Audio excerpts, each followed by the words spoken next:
What's going on, everybody? I'll just say hey. All right. What's up, guys? This is our second episode of our podcast. I'm Harry with Zero's Geckos. We have AJ at AJD Reptiles. He's co-hosting with me. And today we are interviewing Brian Whoo from Whoosgeckos.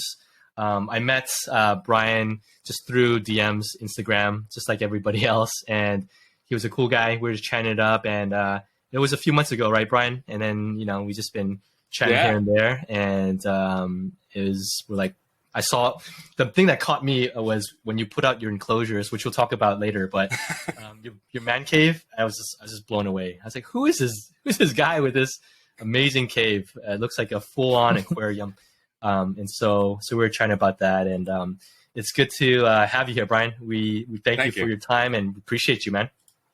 Thank you. It's honored to be here. I'm definitely really honored that you asked me to be on this. Yeah, man. Yeah, for sure. And AJ, you know Brian. I know you guys met at the conference. Did you guys know each other before that? No, not personally. I think. Okay. I mean, I definitely followed Brian on Instagram, but the first meeting was in New York, in his hometown, or his home state, at least. Yeah. No, that's awesome. Which I wish I stayed longer. Did you just go one day? It was like a great Friday, and then Saturday was a downfall for me, man. I got so sick, and I had to leave early. Oh, no. I was going, I've been going to doctors for 2 weeks because of, I had a severe case of vertigo happen that day. And that drive home was horrendous. Oh, man. Wow. And it was the worst day because that was the day I was planning to, buy things and go through everybody's tables, and I just couldn't. Yeah. What did you think of at least Friday? Did you get a chance to pick anything up? Did you get to see some cool stuff? I walked away with 5 geckos total, and that's all pretty much everything I bought on Friday. So, but I spent so much time talking to everybody that I didn't really get a chance to really look at everybody's tables. Because, these are the people that I've talked to on Instagram for months and months, even some were for a year. And, and so I was just like, oh, wow, I could finally see these people and talk to them in person is great. But then I didn't really have a chance to look through all the animals and everybody's table. So I know, it's just disappointing. I mean, next year, I'm definitely going to be the whole weekend. So yeah, that'll be fun. We're excited to have you. Sounds like quite a bit anyway, right? So, I don't think you missed out on too much. Yeah, but no, I'm telling you, everything there, it was everything high quality. So this was the place to be if you were looking for something nice for your collection. So that's why I'm disappointed that I only walked away with 5. Yeah, man, that's crazy. 5's better than none. We missed Harry there. Come out sometime next year, right? Next year. Yeah, next year. It's already deep in the planning stages. Wow. And it's gonna be good. Yeah, same spot. And then hopefully the year after that, we're gonna try to have a West Coast location too. So, yes, that'd be awesome. That's something we're looking at for sure. Yeah, awesome. Yeah. So Brian, just to kick things off, tell us a little bit about yourself. Where were you born and raised? Where do you live now? Your family, if you want. Hobbies. So I was born and raised in New York City, Queens. I lived in Queens for majority of my life. And when I got together with my wife, I moved to Manhattan, Lower East Side, and lived there for 2 years. And in 2015, I moved out to Long Island. I knew I needed a house. I couldn't be in an apartment anymore. So I needed a house. I needed a yard, pretty much just to enjoy the suburban life. So the city life wasn't for me, and it's still not for me. I eventually want to move further down south, closer where AJ lives, somewhere in North Carolina, get more land, in Raleigh, Durham area.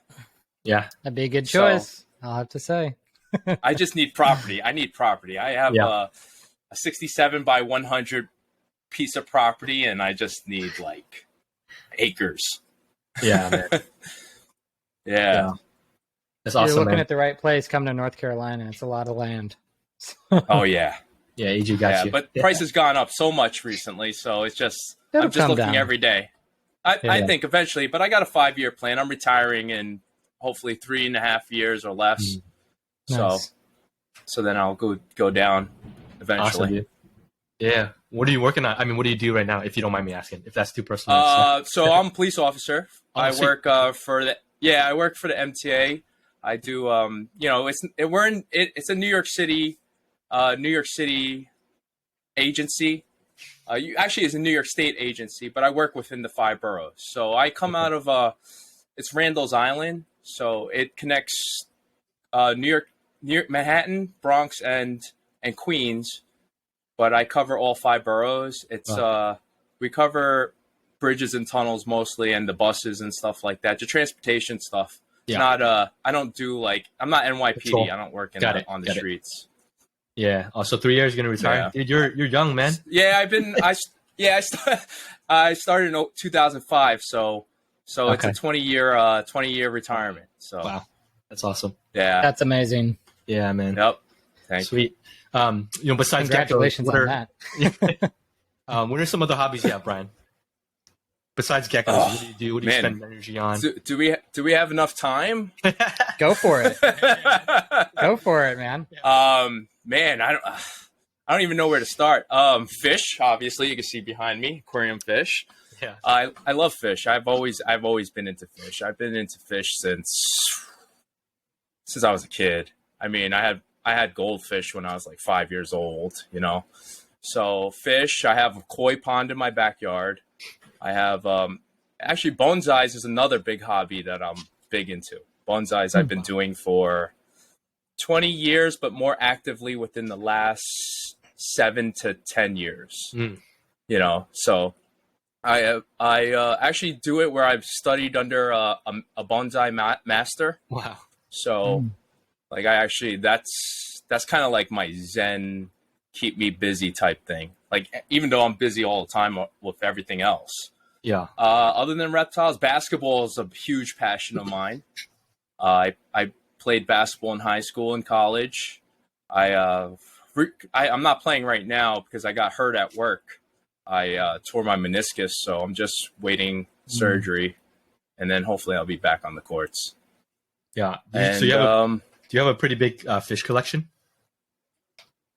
So, prior to what has become of this basement, I probably had about 2,500 gallons of water in this basement with all fish tanks. Man, I had a total of about 17 fish tanks. And most of them, they're pretty large. I mean, ranging, this one behind me is about 370 gallons. I had 220 gallons. I had a few 220 gallon tanks. And then I had built an indoor pond to house some large stingrays. This one's a small stingray, but I had 30-inch stingrays, black diamonds, that I used to breed. Wow. Yeah. So those were they were cool. So I had a lot of fish. Man, so before the geckos, it's all just water down there. Yes, pretty much. It was just water and a sofa. Yeah. A sofa to sit on and look at the fish.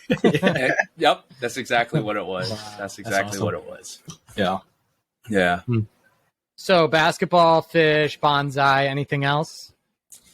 Well, since I had kids, I had to give up a lot. I gave up the cars, because I had a Challenger SRT in my garage for a long time, and I think I put about 100 miles a year, so it was just sitting there. Just sitting. So Is this your baby? It was like to go to work once or twice a year, and that was it. And then I sold that. I had a nice 1989 IROC Z Camaro that I had to get rid of that. That one had less miles than the Challenger. So I mean, cars I gave up. There's really nothing else. Tattoos, I getting tattoos. It's a hobby. I think so. And anime. Actually, I'm big on anime. I've been really big on anime. I've just watching or making. Like cosplay. Watching. Okay, I'm like, I don't know if you do animation. I don't know. No, no cosplay. No, not cosplay.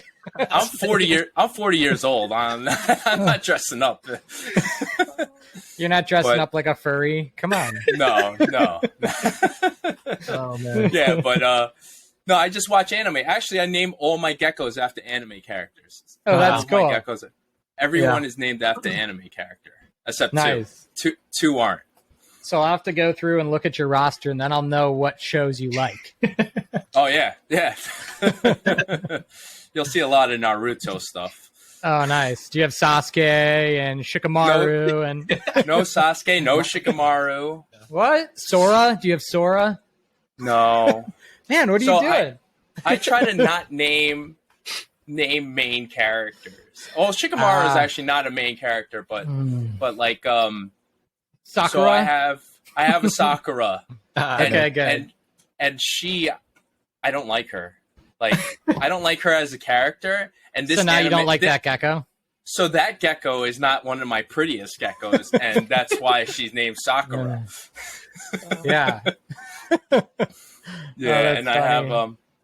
I have a Konkoro. I have a Kakashi actually. Do you have a Choji? I have a Choji. Oh, yes, nice, I have a Choji. Nice. I actually just posted Choji like yesterday. I posted on my Instagram a picture of Choji, and if you see him, he looks like a Choji. That's funny. A little fat. He's chunky. That little orange. That's funny. Yeah. No villains. So, yeah, right. Yeah. So I'll pivot us a little bit. Speaking of geckos, we're starting to talk about your animals.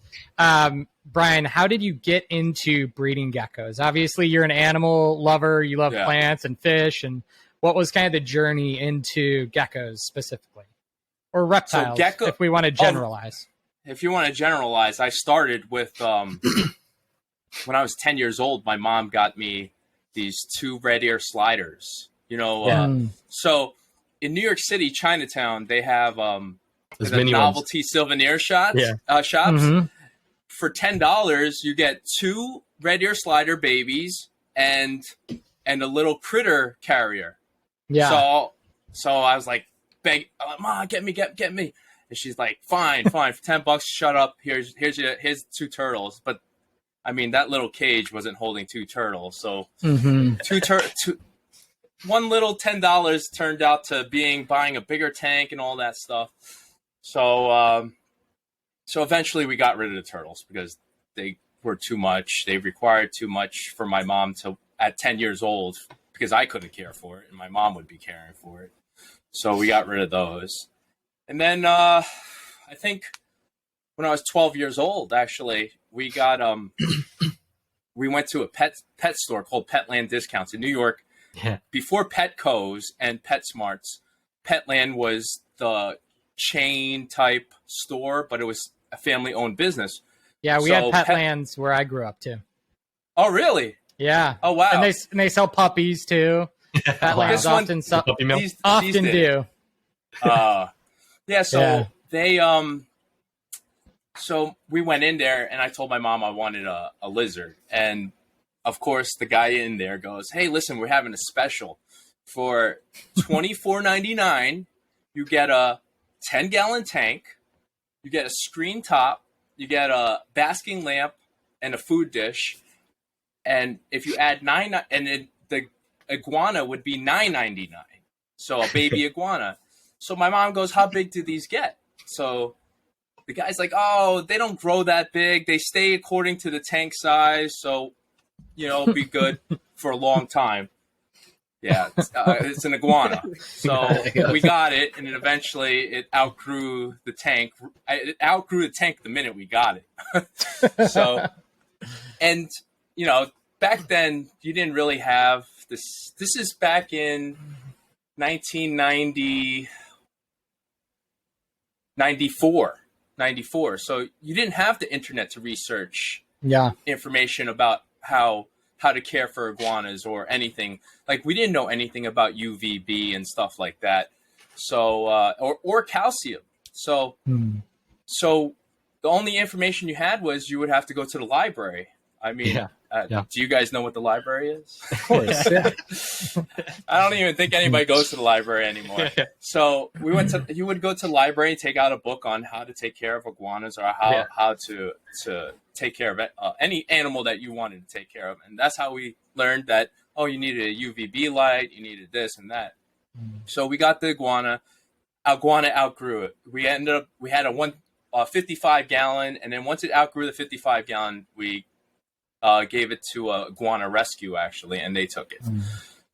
So then I acquired. Somebody gave me a pair of bearded dragons, a male. Actually, they said it was two females, but it was a male and a female, and I was 14. So at this point, now I'm taking care of my own animals. So I don't need, my mom's not helping me. I'm doing everything, and whatever allowance or any money I got was going towards these things. And they bred, so they laid eggs. And I, again, went to the library and researched what to do about how to take care of these eggs. So I bought an incubator. At that time, it was the chicken hovabators. Classic. Yeah, you didn't have an Exoterra incubator, or you didn't have these fridge incubators. A lot of people use those still, man. The chicken foam. Yeah, the hovabator.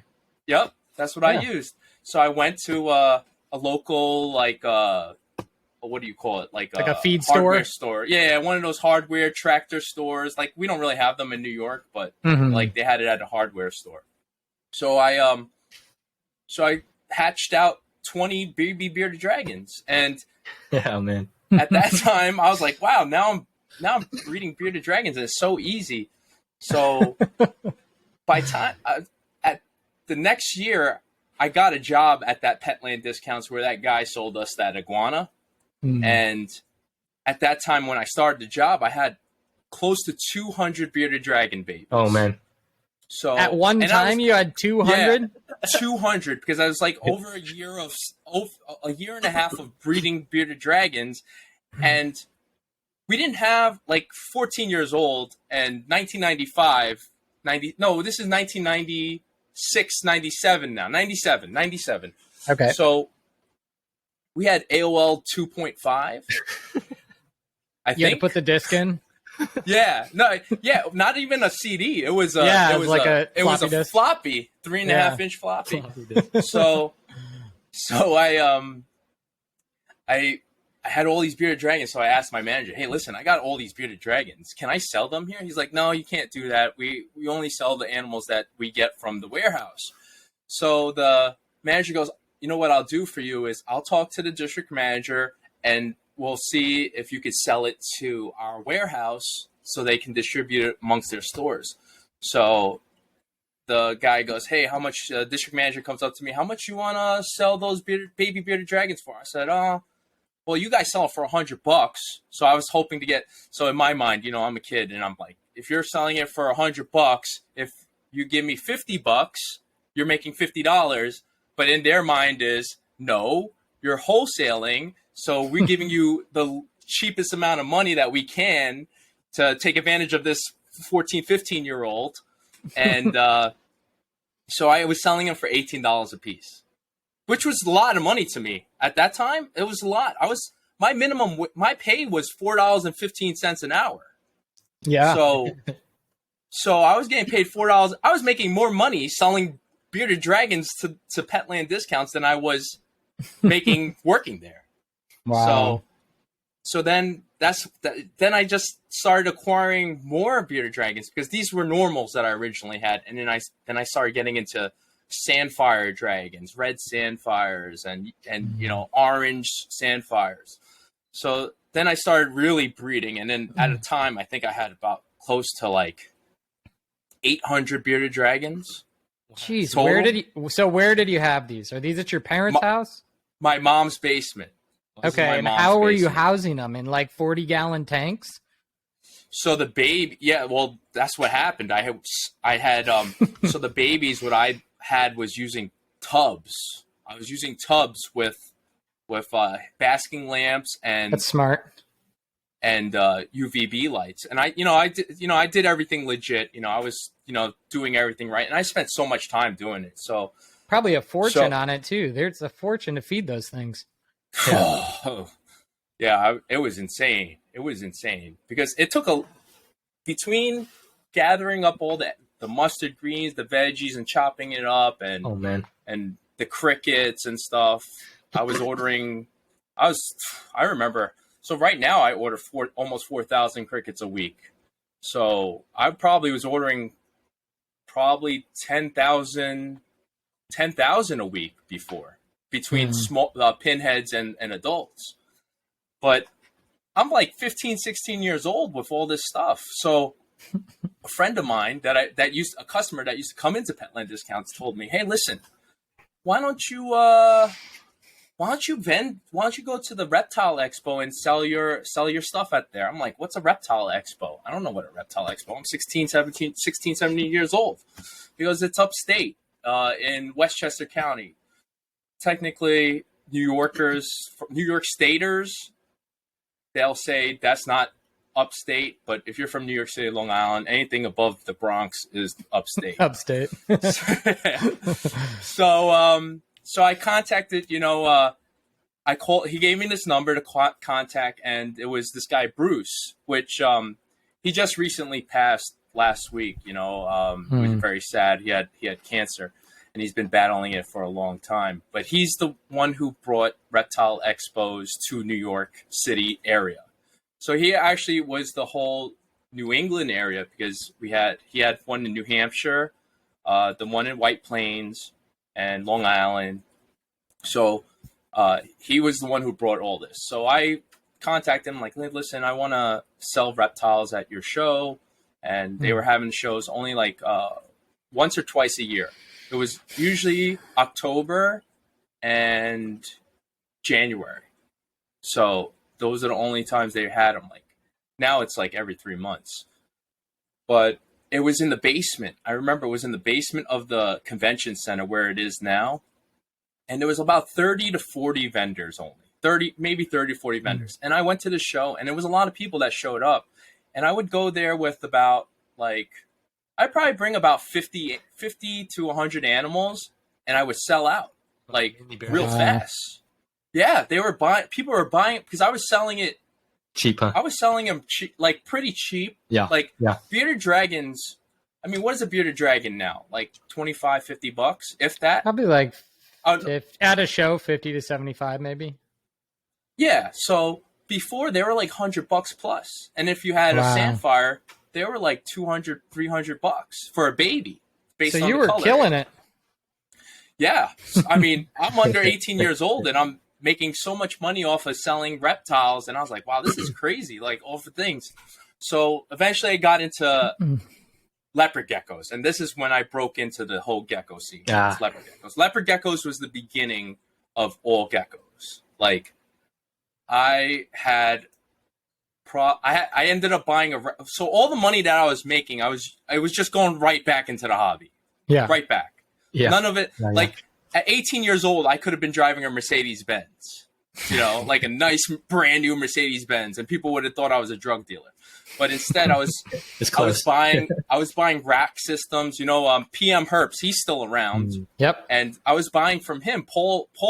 I knew Paul when I was 16 years old. I talked to him recently. He doesn't remember me. Yeah, I have a lot of stuff from Paul. I'm getting an order from him in like 2 weeks. So. Oh, yeah, he's got great stuff. He's been doing this since I was a little kid. So he's been around a long time. Yeah. So I had racks and racks, and my mom's basement was just full of reptiles.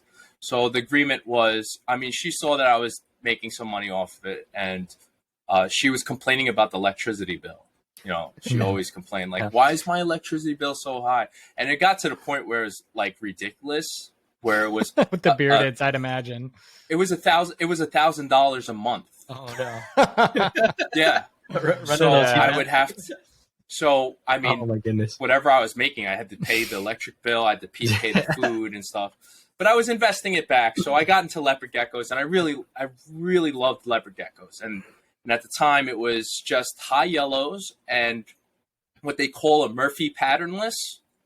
is what they were calling just leucisticus back then. They were just called leucistic leopard geckos, and then now they're Murphy's patternless. And so I was just really into it. And then Ron Tremper had discovered the albino leopard gecko, and when I saw the albino leopard gecko, and I was like, I have to have it. Yeah. And at that time, it was he had his website leopardgecko.com, and he no longer does leopard geckos anymore. He sold the site and everything.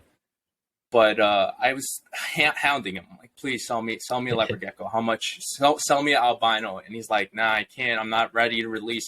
And he really, like, at the time, I remember he didn't want to sell to people he didn't know. He kept his loop very small because the morph is new, and he didn't want to spread it out where everybody's gonna just breed the crap out of it. And eventually he broke down and said, I'll sell you one visual albino, and then I'll give you 3 het females.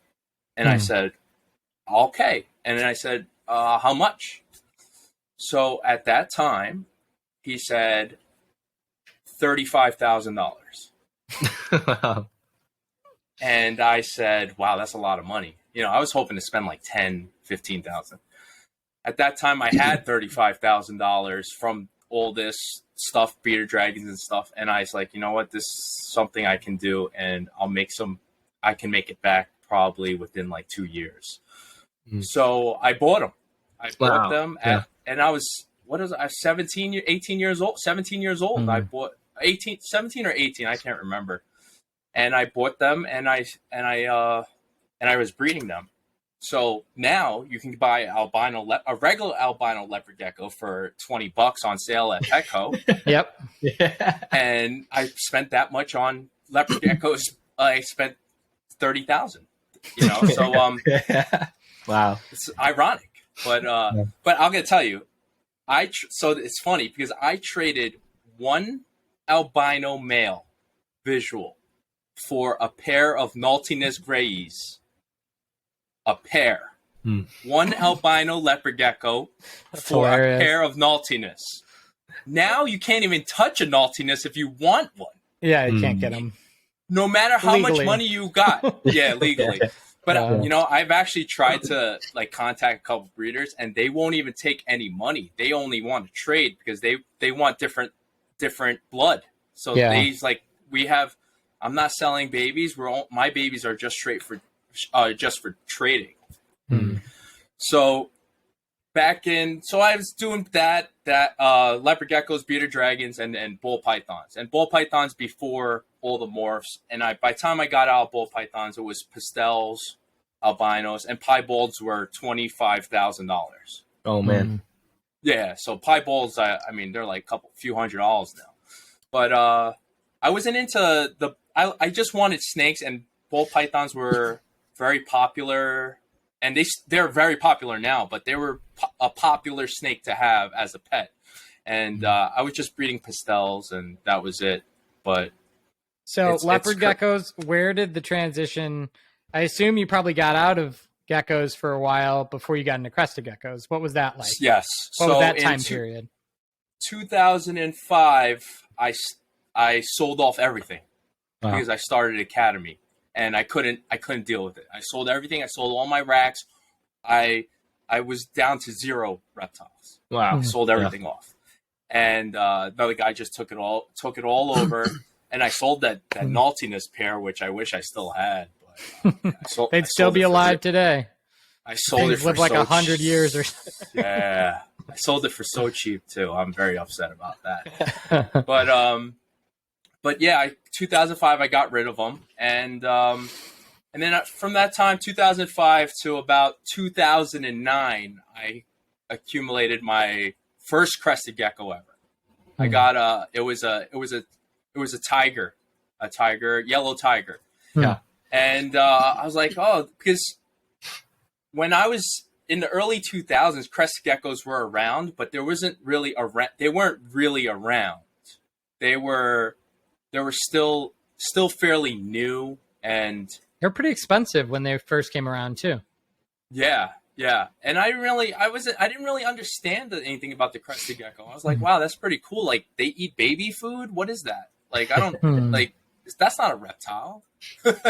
so I was like, oh, that's kind of cool. But I was just so focused on the other stuff that I really didn't get into the crested geckos until 2009, where I just got that one, and then I probably from 2009 to about 2014, I had a bunch of crested geckos. I probably had a total of nine crested geckos, but I was just for myself, and I was breeding them, but not like to a point where I was doing it before. It was more like for fun, kind of like just for myself, just to have something and breed them. The way I housed them were different from like how I do things now. Like back in 2009, like people were like, "Oh, you could keep trios together; they'll be fine," and stuff like that. And I had trios together. I had a couple. I had 3 trios. That's what I had. I had 1.2s in 3 different cages, and they all lived and they did fine. And they would lay eggs in the. I had what they call bioactive. They didn't call them bioactive before. They were just they didn't have isopods before either. I didn't put isopods. I had springtails though, but they I just had a cocoa fiber substrate, and they would lay eggs in there, and they would some of them would hatch in the enclosure, and that was kind of like my level of crested geckos before, and so. Now we're going to bring it to recent. So I got rid of everything in 2014. My last crested gecko I sold was in 2015 of July. The only reason why I know that is that 2014. My wife's going to be pissed because I said the wrong date. It was July. It was July of 2014. I barely remember my kids' birthdays, but yeah, I had to fill out my son's paperwork the other day, and I put 2021. And I'm like, wait a second, you weren't born last year. So the reason why I remember is because that's the day the last gecko I got rid of was the day I proposed to my wife. Okay. So I'm going to run you through it short because I know I babble too much, and I probably spent like the time frame is so far past. So the Brooklyn Aquarium, we lived in Lower East Side Manhattan, and the Brooklyn Aquarium is in Brooklyn, which is with traffic about an hour away. So at the time I was like, how am I going to I knew how I wanted to propose to my wife, and I had organized where divers were going to hold up a sign at the aquarium with Michelle, will you marry me? And I just needed an idea to like, why am I going to the aquarium? Like, I can't just say I'm going to the aquarium. So I was like, babe, I have to sell my last crested gecko. I have a buyer. She lives in Brooklyn, and it worked out so perfectly. I didn't plan it like that. It just happened like that. But the girl's like, hey, I'm interested in your crested gecko. And she lived in Coney Island. So I was like, wow, that's perfect. So I was like, can you take it on this day? I'll drop it off. You don't even have to pick it up. I'll drop it off. She's like, yeah, of course. So I was like, oh, I got to sell this crested gecko. How about we go, since we're there, we'll go to the Brooklyn Aquarium. So she didn't know anything was happening, and it worked out so perfect because that's how awesome. I remember I got rid of that one. Yeah, bittersweet, right? Yeah. So that's 2015. So then what 14, was because we got married 14. We got married in 15. Correct for your wife. And then so 2014. Then what was the next step? When did you get your next gecko? And what prompted you to do so? So it was 2019. Okay. Well, 2018 into 19, I got back into leopard geckos. I started with the super giants. So I always wanted super giants. I actually had super giants before. I had giants before. They didn't. Super giants is now the new term because they're co-dominant. It's a co-dominant gene supposedly, and the super giants is the dominant form. So.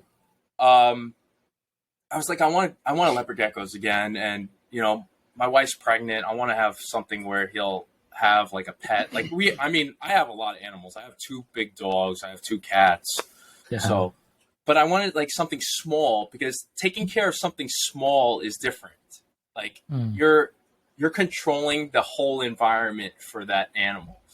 So I was like going, where am I going to find this leopard gecko? So I went on what I remembered the most was back in the day, I used to go on King Snake and Fauna. King Snake was dead. I went on there. It was just Ads. spam it was just spam. I was like, what happened? And I was like, wow, I guess the reptile industry died. So then, I went on Fauna. Fauna was semi-active, but they had, page 2 was already like 5-month-old ads. So I was like, you know what? It's not really much going on in Fauna. So I joined Facebook groups. I was like, hey, listen, I'm looking for leopard gecko, super giants specifically. Does anybody know? And somebody told me about Morph Market. So I was like, what's Morph Market? They're like, check out this website. And I went on there. I was like, whoa, this is a nice platform, classifieds to sell reptiles, and it covers everything. So I was like, this is better than King Snake, and it's the way it's outlined and everything. So I was just browsing, and I bought my first leopard gecko from this guy. I actually became really good friends with him. His name's Kevin from Mutant Geckos, and he's in Florida. And so then I started getting more leopard geckos, and now I have eight super giants. And then I'm just going to keep those. I'm not going anywhere past that. So then I just started browsing all the reptiles, all the gecko stuff, and see what's around. And I came across crested geckos. And I was like, wow, there is so many ads for crested geckos. Why is there so many ads? Like, it's ridiculous. Like, this is the top selling reptile besides like ball pythons and stuff. So I was like, this one has a lot. I started going down, and I saw a lily white, and that just drew me in. So like albinos, because I like the white colors and stuff like that. I was like, wow, that thing is sick. I got to have it. So I started looking on the ads, and I was like, $2,000-$3,000. I'm like, what? I said, damn. So it's different spending $2,000-$3,000 when you're in the hobby and you're selling animals to fund your hobby. So it was good, because before it didn't matter how much a gecko cost. If a gecko was $20,000, $10,000, $5,000, I'd buy it because I had the money. It, to me, in my mind, was that's not my money. That's play money. That's monopoly money. That's money that I can use to buy back more geckos or whatever it is. You know, it wasn't my money to pay my what I do on my daily. I mean, it did, but it wasn't meant to be that. Yeah, makes sense. So buying a $2,000-$3,000 lily white with money from my salary is different. So it hurts more trying to buy these geckos. And I was like, damn, I can't spending this amount of money just to buy $2,000-$3,000 for a gecko that I just want as a pet. At the point, I just wanted a pet. I had no intentions. I didn't want to breed. I really just wanted it because it was just white. So I started buying crested geckos that were not lily whites, that were cheaper. Okay. And but so at the time, I didn't really look into it, and I was like, oh, I should have looked into it, and I should have read Lily Exotics page about the lily white, that it was a codominant gene. And instead, in my mind, I'm like, oh, because I thought lily white was albino, and albino's a recessive gene. So I was like, I'll buy babies that are from albino lily white parents, babies from lily white pairings that are non-lily whites. And I was like, oh, that one's only $300. I'll buy that. So that's what I did. And then after I got it, then I started reading about it, and I was like, oh, it's a codominant gene. I just screwed myself. So eventually I just ended up with probably 10 crested geckos in that year. And then I was like, I'll start selling off. Oh, I forgot to add another hobby, tropical plants, rare plants. Wow. that was a crazy hobby, and I'm just finishing off getting out of it. So, but I sold off a lot of it, and I started selling my plants to pay for the geckos, and that's what really helped me fund most of the stuff in the basement, my tanks and stuff like that. So the plant stuff this is how I was able to spend the amount of money I have on these geckos now, because I'm not spending my salary. I'm spending what I have made from another hobby. Yep. Yeah. So now I'm here with close to 140, and right now I think I have like 16 hatchlings this year. I started late, and I still have about 34 eggs I just counted yesterday, and I didn't check the boxes today. So I'm going to take you back a little bit. Okay. So you went from, I'll ask you two questions. So you went from having those 10 animals you thought were going to be het for albino, het for lily white, to this 140. So how did that happen? One. And then I'm just curious, who did you kind of look up to in the beginning? Who is the model of somebody that you thought, man, that guy, man or woman, is killing it?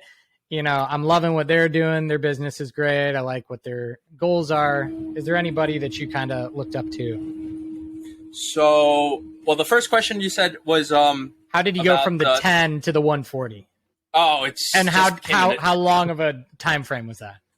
So you can see my track record of in the past. I have a track record of just accumulating a lot of stuff. Like I have an addictive personality, and I'm sure you guys all have it, because we wouldn't be in this hobby unless we had an addictive personality. So good point, yeah. I feel like most breeders do have an addictive personality, and it's not if you're not finding yourself addicted to something else, you got to find your niche and what it is. So once I got 10, it was just like I have to have more, and I wanted more. And so then I just went down a rabbit hole with this. So the rabbit hole was Instagram. I'm going to tell you, it's Instagram. Instagram was my rabbit hole, because I really hate Facebook. I hate it to death. I try not to use it, but I do use it because a lot of people still use it. Yeah. So, but Instagram was a rabbit hole, because you would just look at one, and then all of a sudden more ads of that, more posts of that would come up. I'm like, wow, look at this feed, one, right? Look at that one, look at this one. Yeah. And from the time back before to what has really evolved of crested geckos has really blew my mind. So I was like, wow, this is different than any reptile breeding I have ever been involved with, crested geckos. In terms of people are like, I was like, why do they care what the lineage is? Like that, right. So leopard geckos, you just cared what the gene was. You didn't care what the lineage was. You didn't care what the parents looked. You didn't have to show the parents. And I was like, why are people showing parents? And then I started really understanding, wow, that really. So you're saying that what the parents look like will affect the offspring. I'm like, this is like dog breeding. Yeah, this is like champion dog breeding, And I said, this is amazing. This is good ethical breeding. And I watch and I see everybody else doing it, because now, back in the day, I mean, people really didn't have that kind of ethic where, hey, I shouldn't be breeding my dad to the daughter, or stuff like that. This is good ethical breeding. And so that's pretty much how I just started collecting more and more. And as I was going through it, I was just like, oh, I got to have that one. And then I wanted to buy small ones, because I wanted to learn about progression of these geckos. Because people would put progression pics. I'm like, wow, look at that thing as a hatchling, and look at how it looks like when it grows up. And that's pretty much where I'm at. That's why I have all these geckos, is because I've bought so many unsexed stuff and just accumulating. It was insane. So that's pretty much how I got to that far. Yeah. So you have like a collection of 140. That's huge. Yeah, I didn't know yours.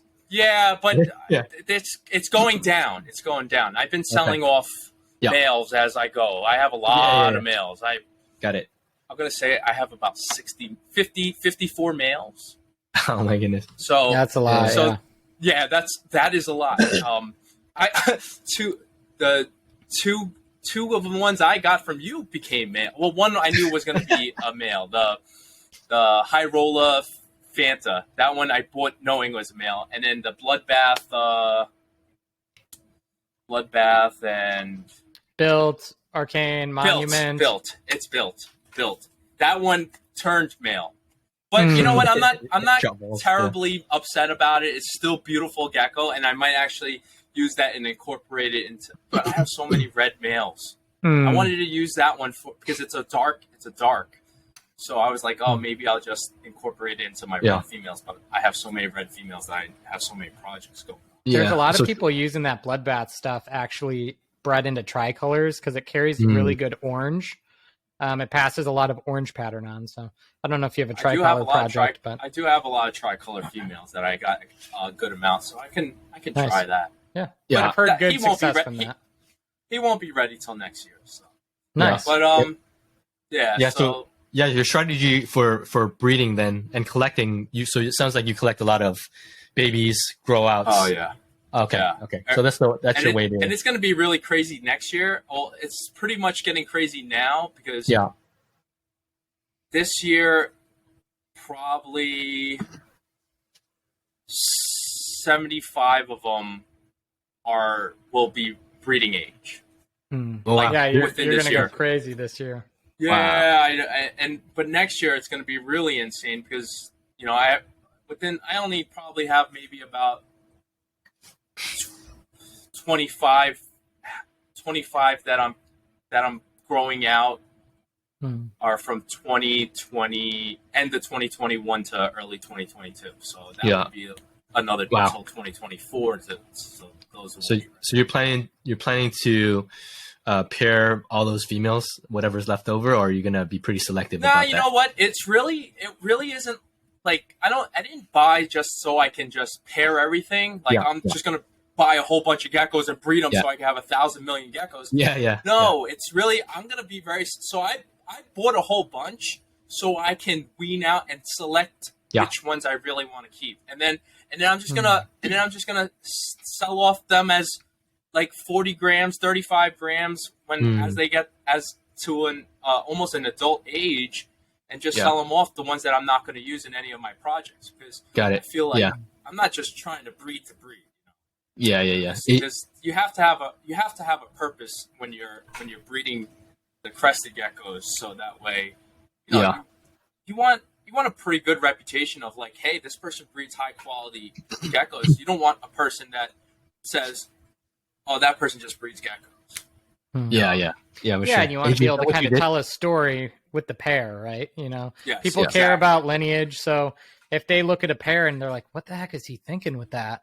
It's not a very good selling point. So if they can see like, oh, he's going for this, whatever it is, because there's always going to be a fan of something, whether you're trying to produce, animals that are quad stripes or animals that are phantoms that have Dalmatian spots or whatever it is, there's always going to be a person that's interested in that.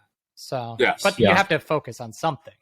AJ, is that what you did? I'm just curious. Is that when you started as well? Did you pick up a lot, collect a lot, and then kind of wean off and whatever didn't work for your project, you just kind of sold? I kind of bought as much as I could initially. I mean, the first group of animals I got was like 7 or 8. And it was really wide variety. It was like a flame, a yellow kind of tiger, Dalmatian. It was kind of like a total grab bag. But that gave me a good baseline to kind of work on stuff after that. And that was 2005. So Okay. Yeah. Cool. Okay. So what was the second question you had? Oh, so no, I mean, I was just asking about your kind of your mentality or your strategy to collect and whatnot. So you don't pick up a lot of adults then? I try not to. I mean, I do. If I see something I really like, I will buy an adult. Yeah. But I'd rather buy something from a baby than some adult that people are selling, because you want to watch that gecko grow up and Yeah. kind of see the potential of that gecko. Yeah. Some adult, I have bought adults. I'm not going to say I never bought an adult and I won't buy an adult. If it's something that I really like and it's within my range of like what I want to work with, then I will buy it. But Gotcha. I don't actively look for adults. Like, Yeah. I must get 50 messages a day. Do you have ready to breed females? Yeah. Like, Dude. AJ knows what's up too. Oh my ready to gosh. breed females? I Like, just that's- want to like- sell T-shirts that say that. Any RTB girls? Question mark. AJ, that's what so well, man. Those would be great at the That, shows. I'll bring that to Tinley. Just any RTB females for sale? Question mark. I'm gonna wear that. I'm coming to Tinley. Good man. I'm coming. It'll I'll be be good to there in hang out. October. Harry, you should go. It's on the calendar. I'm not sure I can make it, but we'll see. No, you We'll go. see. You can make it. Yeah. You can make it. Okay. So it sounds like you have enough in terms of different projects and morphs that you want to go for. Is there anything in particular you're really excited about? You're trying to focus on? So this year, I worked on trying to achieve like high white extremes. So Got it. really liked. Yeah. That's what I'm trying to do. So what I really want to do is what people don't really want. So that's why in this hobby, I want to focus on what I want, not what people want. So Totally. So I really like yellows, and yellows are not really like a big. That's like, AJ. People don't. Yeah. You're talking I to the love right yellows. guy. The colorblind people love the yellows, man. That's what it That's is. what it is. Is it because it looks white Yep. to you guys? I guess so. I don't know. But yellows, I like yellows, and I want like high white yellows, and that's what really I want to really work on is just. You mean like creamy? No, what is like white? You want like paper stark, white. like stark white, like the Emily Burke white stuff on Yes. yellow. On yellow. Yep. Oh, Yep. I see. I'm working on it too, but yeah, Wow. it would be so cool to see it done. Yes. Wow. That's what I want. And I mean, I got I did a loan with NC Scales Nicole. She brought her, I have one of her females from a Sphinx baby, and she produces some nice white on yellows. Yeah. So, but that's what I like to focus on. That I have a lot of projects, but next year I have red portholes. But ideally, I just started this project and I just started accumulating geckos this year for it. So it's going to be like 2-3 years before I really get something. It's a dark project, but it's like dark charcoals, darks or charcoals. I don't know. There's two things. I think it's just, it's all the same thing, but yeah, but whatever you how want to people say, frame it this as. is charcoal, this is from altitudes, and this is dark from Pangea. Well, But, Altitude bought his geckos from somewhere at some point too, so it didn't pop out of thin air. He found them. Magic. Yeah, I found him in the backyard. Nah, he genetically made it in a lab, so it's his. Test tube, yeah. It's actually used some of his human sperm. So, Oh man. so actually, that, I like So darks. So are dark you just phantom trying to go? lilies.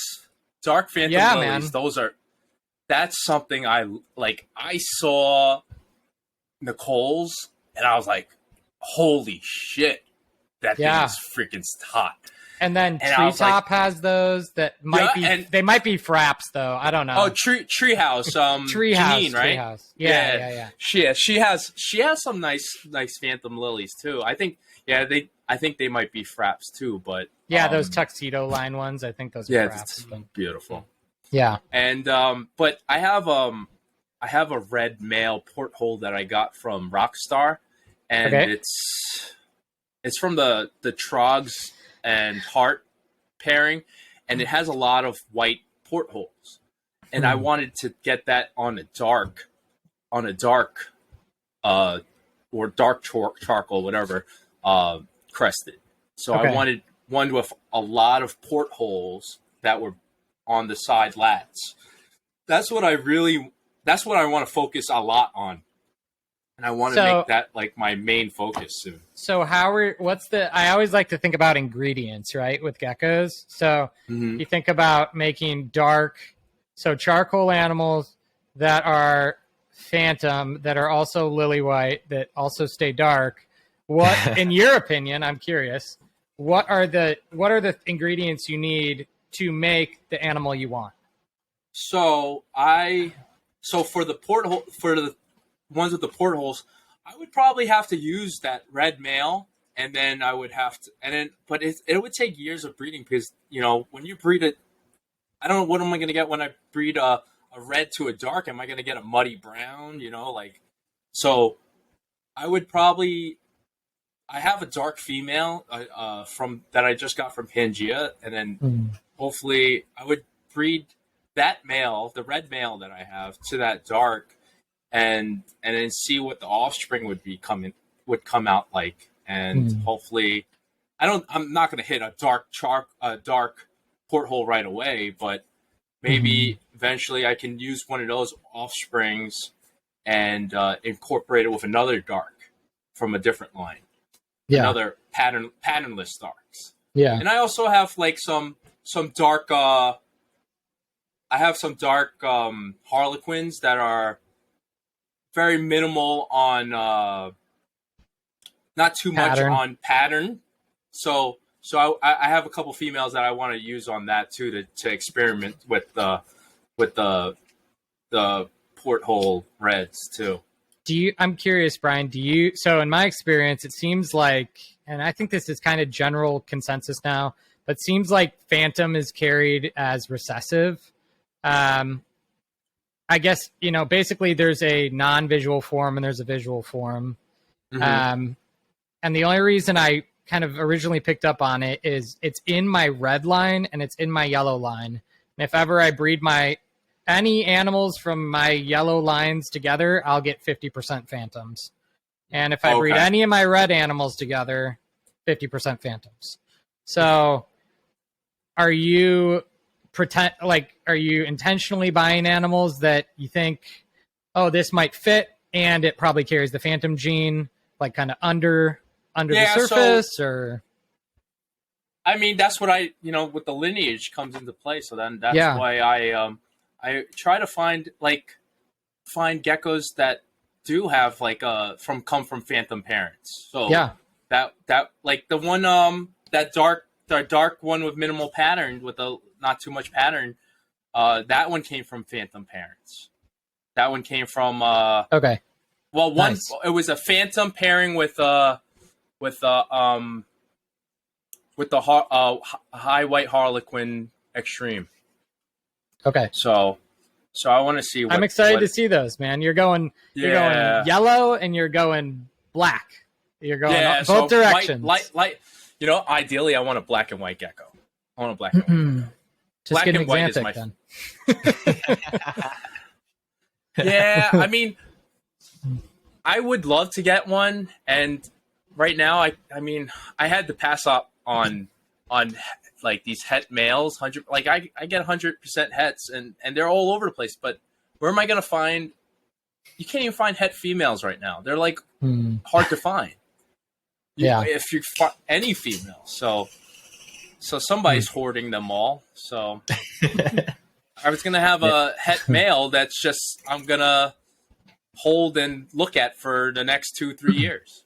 Yeah, might as well be a visual if you're gonna look at it for 3 years. Yeah, well, yeah. Then by the time you get that, if you have the visual, then you could breed it and then you get your 100%. But then that's a 4 or 5 year project before you're actually producing. Yeah, so it's a long time. Totally.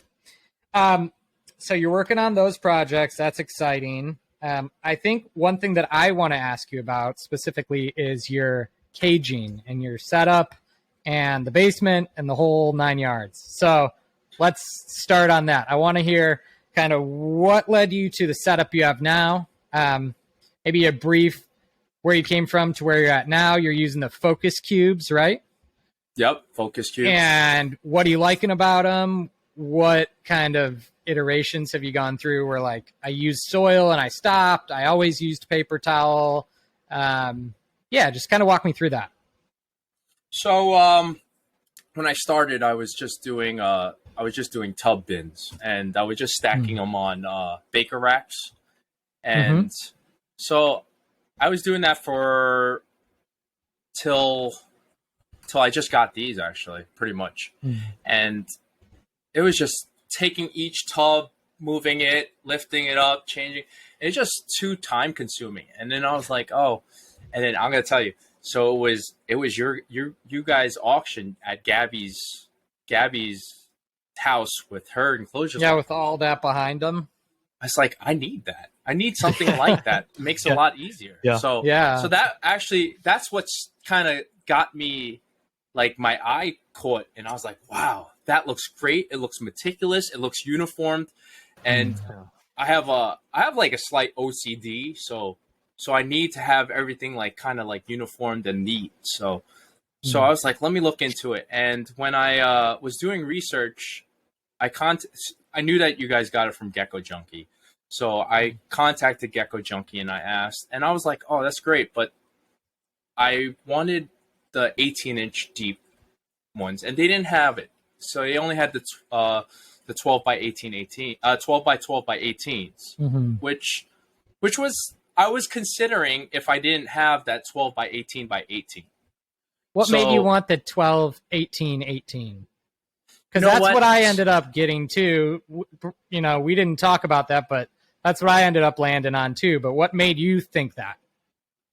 So, who was I? I was just talking to DJ from Gecko Don. Yeah.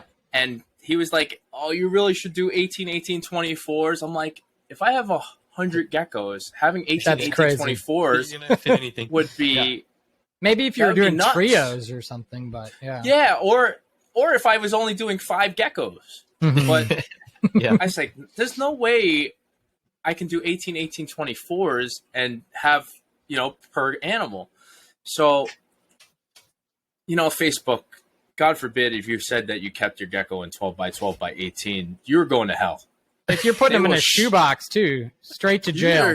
They are shaming you to the end of time.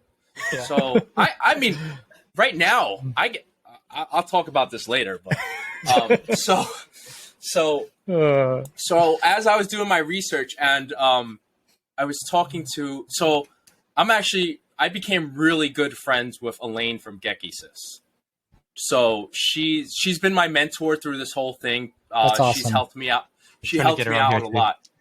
Oh, she's great. She's absolutely great, and I owe her a lot because she's helped me with so much in terms of where I'm at now, and where eventually I want to be. So she helped me out through this whole thing, and she suggested, she's like, hey, why don't you check out this website, this page, Focus Cube.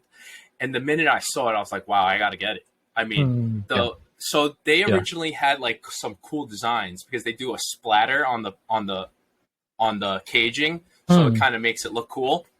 So I was like, oh, wow, that's great. It looks like a cool, futuristic, modern looking cage. So I contacted Focus Cube, and I was talking to Ashley. She's one of the partners in Focus Cube. And she goes, hey, I said, do you make a 48 by 18 by 18? And she's like, actually, she goes, we just made one today. And that was our first one. We will be releasing this soon on the website in probably a week. I'll message you when it comes on. So I was like, all right. So I went through all of the PVC caging companies, like AP cages, and their turnaround time was 2 years. People were saying that they waited a year and a half. Yeah. I was like, I'm not waiting a year and a half for a cage. Did you hit up Did you hit up Tamara? That's what AJ told me about too. When I was Tamara looking. Designs, yeah. Oh, they're. You know what? I just found out about them recently. I mean, they have nice cages. I follow them now, and they have really nice cages. Yeah, I was at the show this over the weekend. Their stuff is really nice. It's really really nice. They do a good job. It is. I think the guy's Japanese, right? Yeah, I think so. Yeah, Japanese people always make nice stuff. Too bad I'm not Japanese. But make the fake stuff. Yeah, we bootleg the Japanese people. Bootleg it. Oh my god. Yeah. So when she told me that they came out, I was like, all right, I'm ordering it, and I started with only 4 cages, which equals 16. So I was like, all right, 16, like one 4 foot wide wall. Yeah, 4 foot by 7 something. 4 foot. So no, my ceiling, something. my ceilings in the basement are short. I'm 6'3". My ceilings are about 6'7". So I only got 4 inches. Wow. So I asked, are those the exact measurements? I need this to be exact because whatever. And I was just ordering 4 cages first because I was like, let me see how they are, because I don't want to like order a whole bunch and then they turn out shit and I'm screwed with a whole bunch of cages. Yeah. So I ordered 4. I ordered 4, and then a week goes by, and in my mind I'm like, damn, I have to wait 15 weeks for this. And then if I wait 10, it was 10 to 15 weeks. So I have to wait 10 to 15 weeks for this. And if I like it, then I got to wait another 10 to 15 weeks for the rest. So as time goes on, I'm like, you know what? Let me order another set just in case. So at least I have 32. So I messaged her, listen, if I order another set of 4 cages, will I have to be put at the bottom of the line? She goes, no, you reserved your line, your spot in line here. You will get like whatever amount you want to add on, you'll hit that queue, and then we'll just tie it in all together. It's like, great, perfect. So I want another one. So then another week goes by. I'm like, I really need more cages. This is not enough. So then I ordered another 4 more. So I have 48. So I got 48 of them, and I'm about to order another 48 more. Wow. So I'm like, wow, this is crazy. But I feel like as a customer, I'm annoying because I'm very meticulous. And when something comes out pretty like not the way I like it, I get very upset. Like, oh man, you screwed me, blah, blah, blah. But I was like, I changed my order like 4 times, color wise, design wise. I told her, but she was great. She took everything. She's like, you're not that bad because I had worse. I mean, I changed it. There's always someone that's worse than you. Yeah, because I had these were black. I originally ordered black with red splatter, and I was like, because black and red is my favorite color combo, so I was like, that'll be cool. But then I was like, white looks clean though, and looks modern and whatever, sleek. So she posted a black and white one that she did for a customer. I'm like, wow, that looks cool. I like that. It's like the stormtrooper look, black and white. And I'm all about black and white. So I asked her, and this was my final one. I said, listen, I don't want splatter anymore. I just want the black and white clean, and that's it. And then she changed it, and I got them in, I'm gonna say March or April. No, I ordered them in November, and I got them March or April. Around that time, so it took about almost 4 months. Wow. Yeah. So what's been the review? Have you been happy with it? What if things that are they on misting too? Do you have misting systems, or you hand misting? Yes. If I had hand missed it, I probably would have gave up the hobby. Dude, AJ still hand missed everything, right, AJ? Until next month. Okay. Until next month. I have a Miss King I think it's the ultimate, whatever the biggest one they have is. I have another one for sale. Anybody wants to buy it, by the way. So what happened was when I got them, from the moment I got them shipped to me. So she originally said she was going to flat pack it, but she surprised me and she cargo shipped it assembled. And I was so happy about that. So they came in this giant double pallet. I'm like, wow, this thing's huge. So when I started putting them in the thing, I was like, wow, the quality of these are amazing. Like, they're solidly constructed. The CNC work on it is so clean. There's no frays, nothing. It's so perfect. Each cage lines up exactly the same.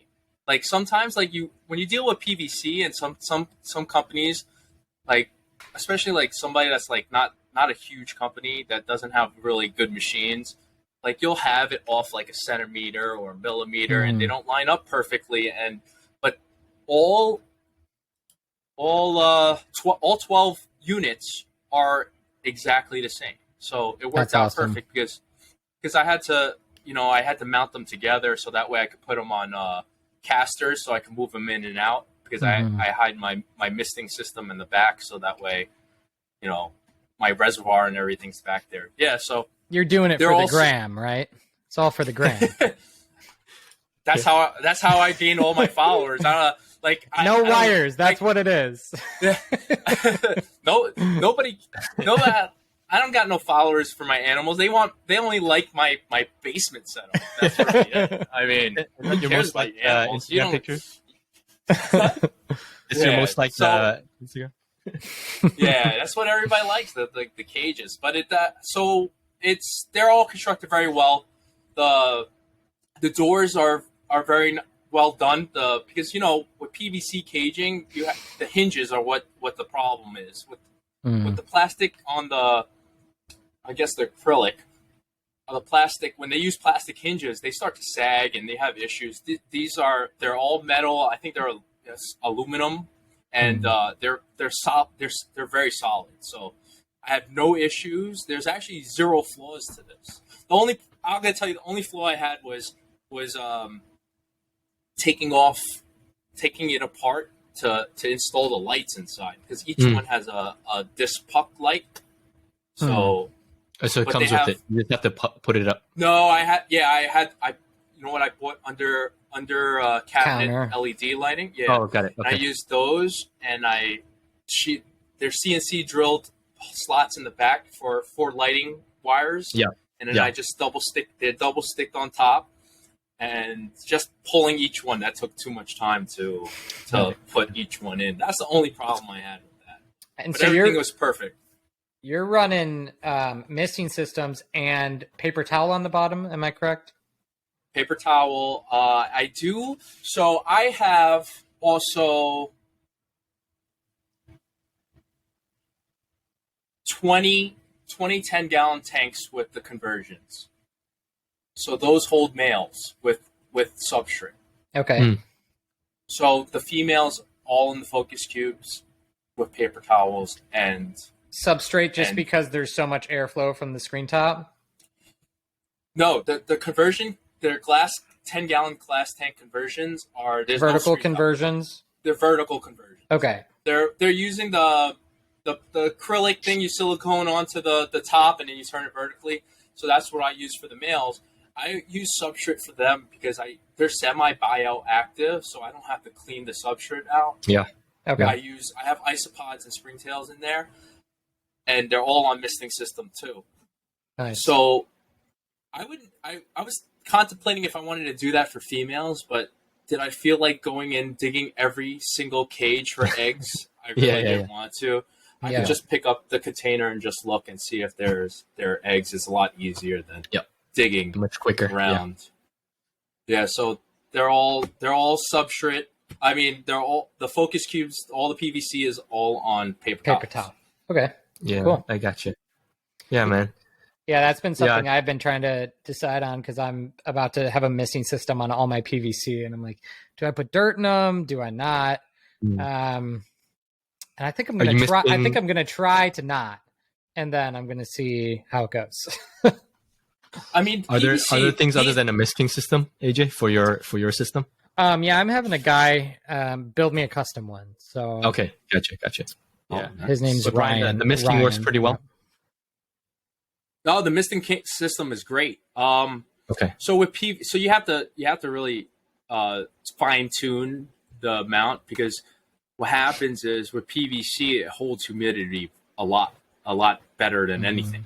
So mine, because I like to let my cages dry out to about 50% before it mists again, 50 to 60%. Like let them dry out a little bit, and then it'll turn on. So it's all automated, and it pretty much comes on every 3 days instead of every day or every other day. It's every 3 days. So it's based on hygrometer.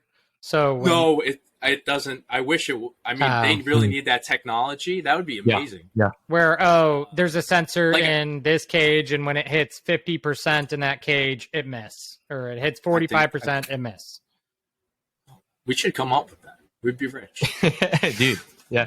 Oh, so you just look at it. So it tells you it maybe like pings you on your phone, and then you automate. You press it. Yeah. So so the Miss King doesn't, like, I can't remotely do it. It's actually like from like far away. Like I actually have to hit the control panel to do it. Got it. Or but I kind of like just have it timed every 3 days. I mean, okay. As season changes, like the basement, like wintertime, the basement would be a lot drier. So I'd probably doing it every other day, have the mister come on every other day.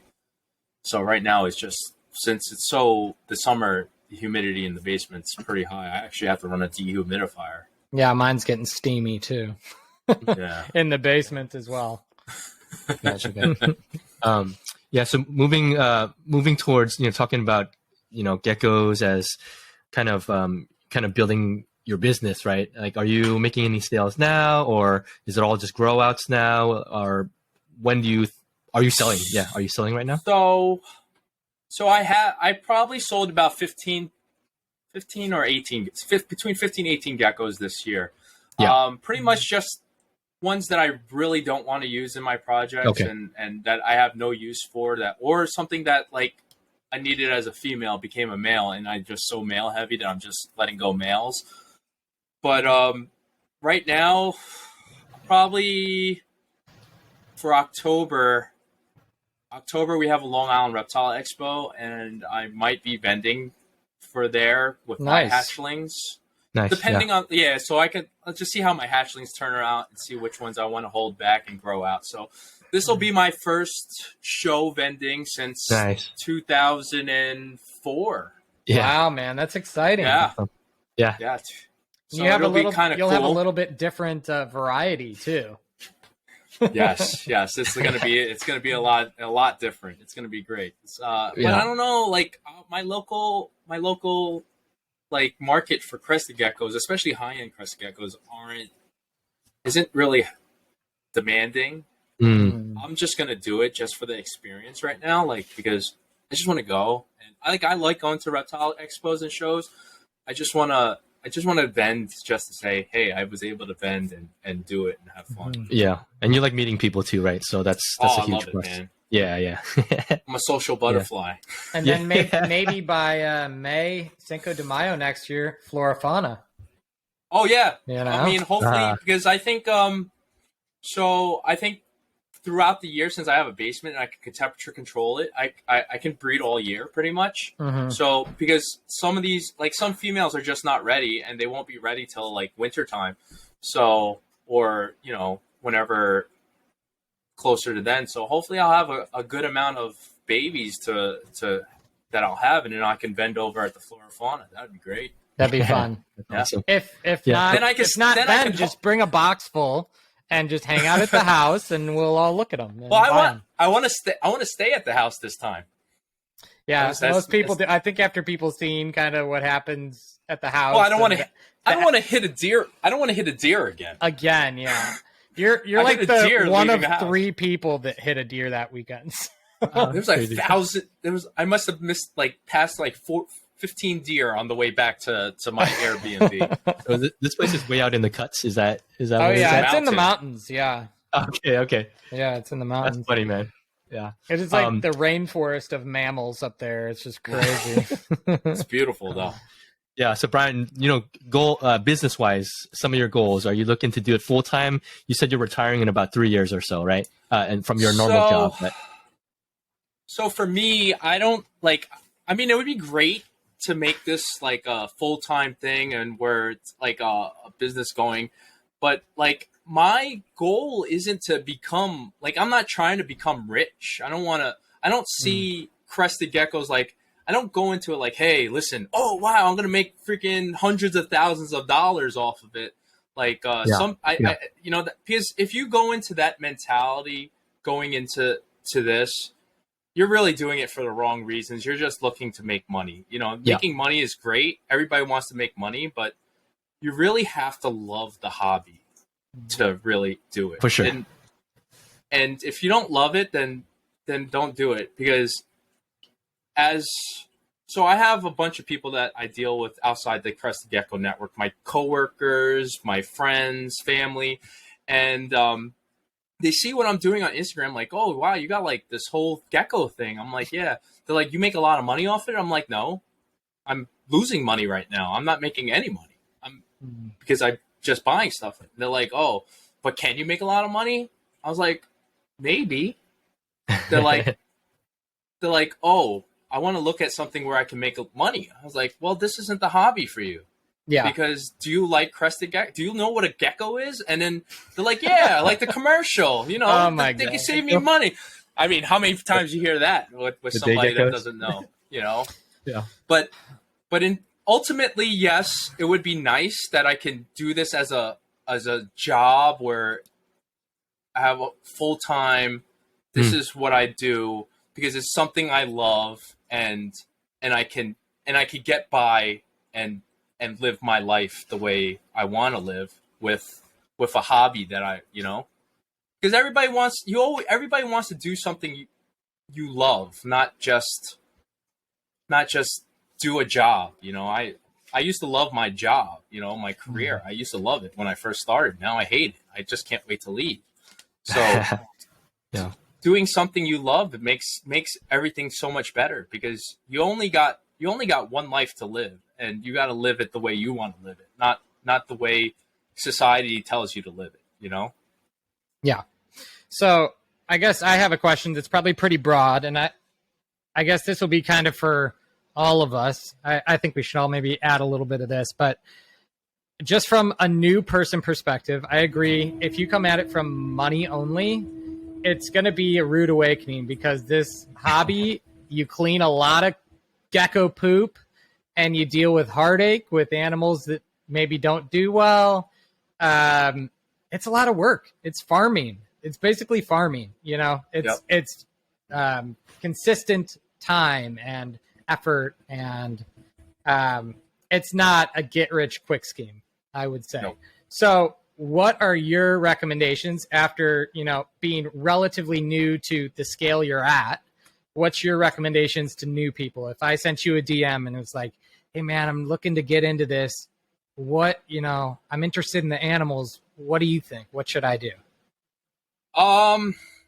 If people are genuinely wanting to get into this, I say depends. Like it really depends on where you're at in your life. Like, do you have a lot of funds? Do you want to jump in full blown and buy the high end gecko right away and start?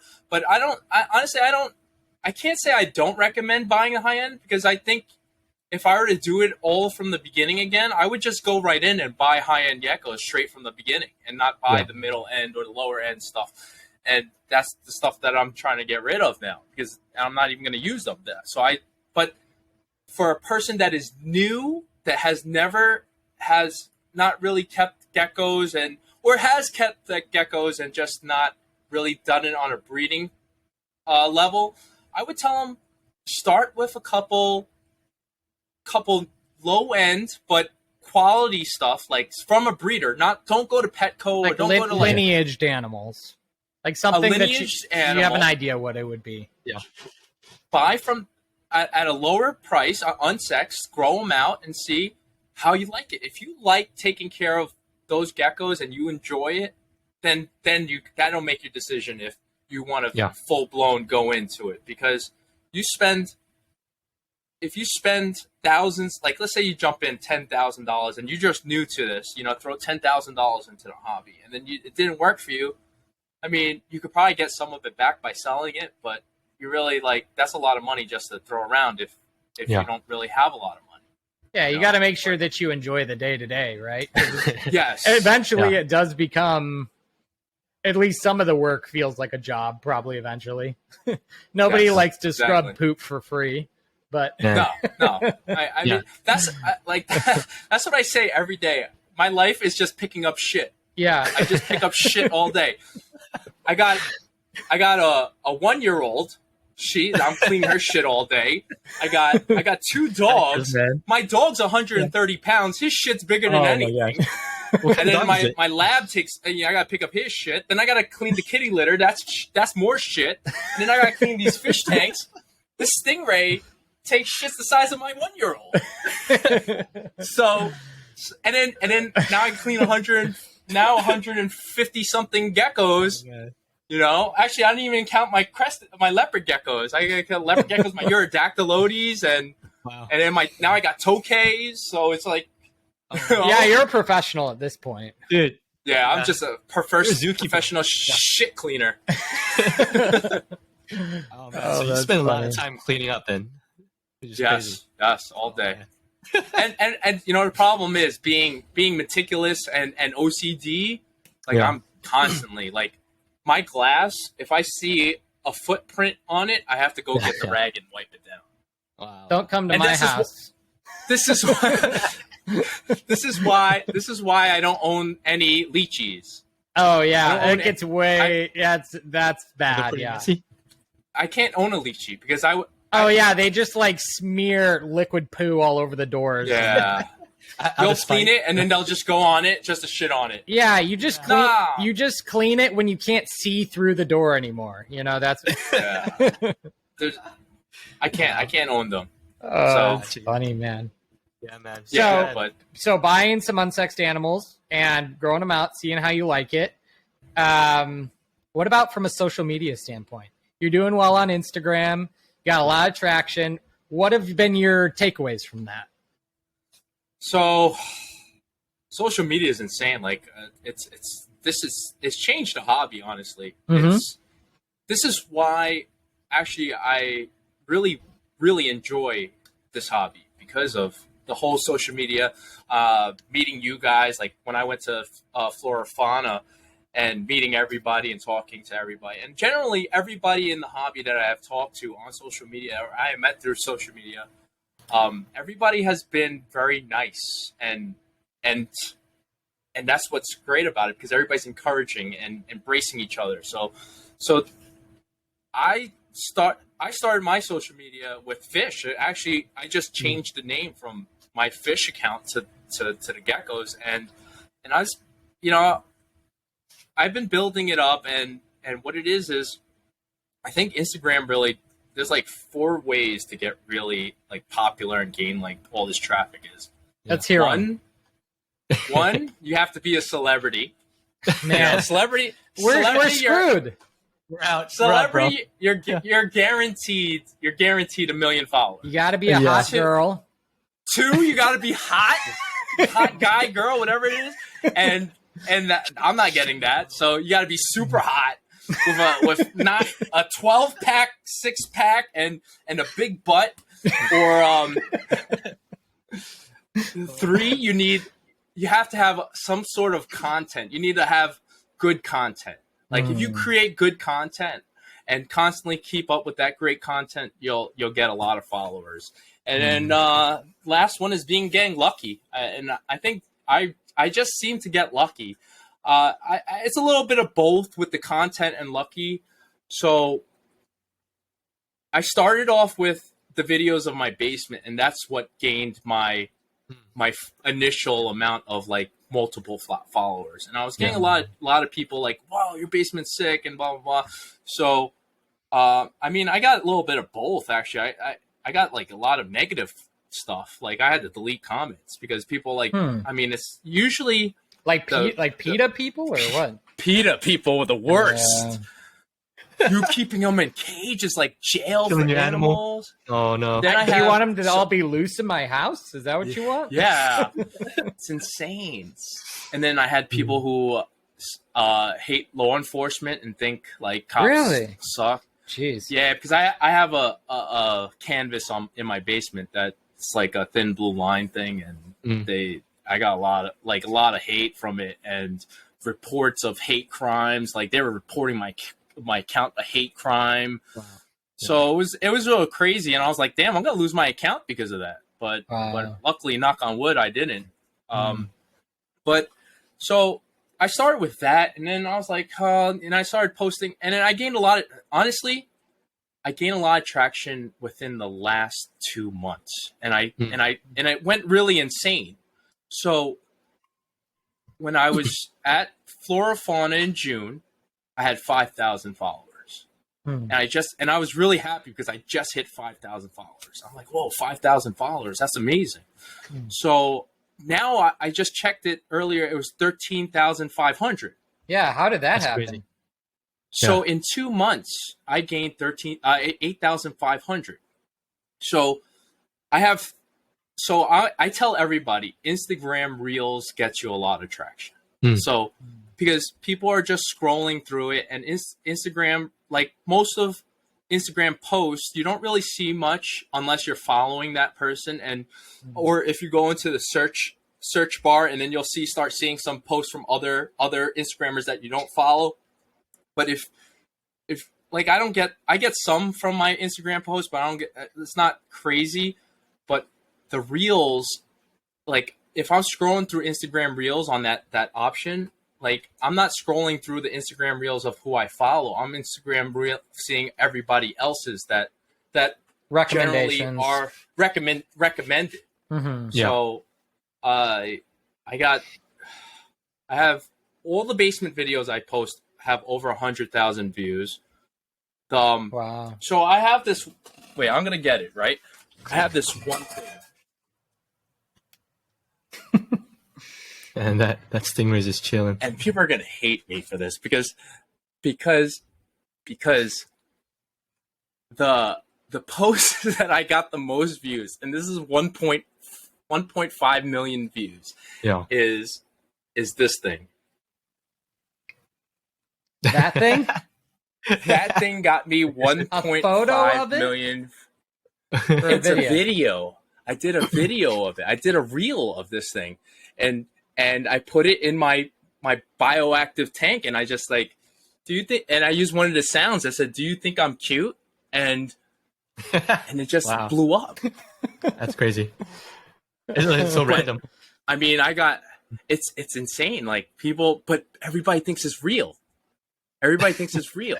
I'm like, that thing doesn't look anything real. But I had like these big Instagram accounts contact me, like this one reptile page has 150,000 followers. Goes, hey, I want to reshare your video. Can I post it and I'll credit you? I was like, yeah, go ahead, do whatever you want. He posted it, and then everybody he goes to me after he posted. He goes, hey, is that thing real?